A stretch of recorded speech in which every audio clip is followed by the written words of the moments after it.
Познат по иселувањето? Познат е, знаете што, не постои ниту една европска држава која го намалила тој тренд, а останала изолирана или на дното, како што бевме ние во 10 години наназад, знаете, за време на претходниот режим на фамилијата.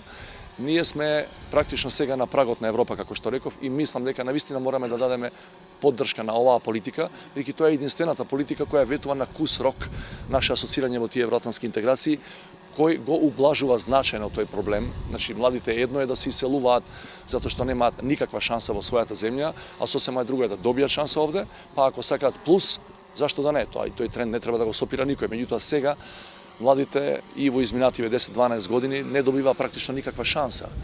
Добива шанса само оние кои беа припадници на владеачката партија или оние што беа блиски до фамилијата на власт. Че конечно Македонија мора да биде мајка за сите, а не мајка за некои, мајка за други.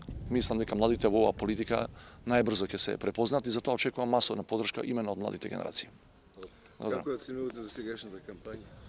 Мислам дека се движи во рамки на очекуваното, на предвидуваното, со одредени исклучоци.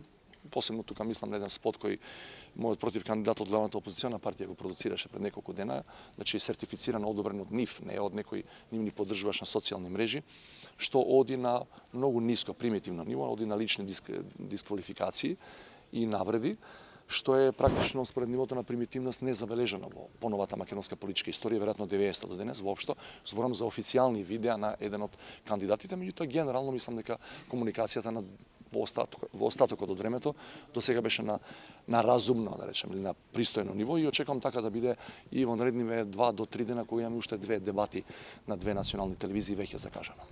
Оценете како една од најпозитивните кампањи досега во Македонија? Ви велам да и во комуникацијата со нашите електорати, со нашите гласачи или оние што се уште размислуваат за кого да гласаат, тоа што можам да го следам и кај другите двајца против кандидати е така, че мене ми е криво што има вакви некои исклучоци од правила, но правилото се согласувам дека е до сега генералната импресија е дека кампањата е пристојна, културна, како што доликува на кандидатите.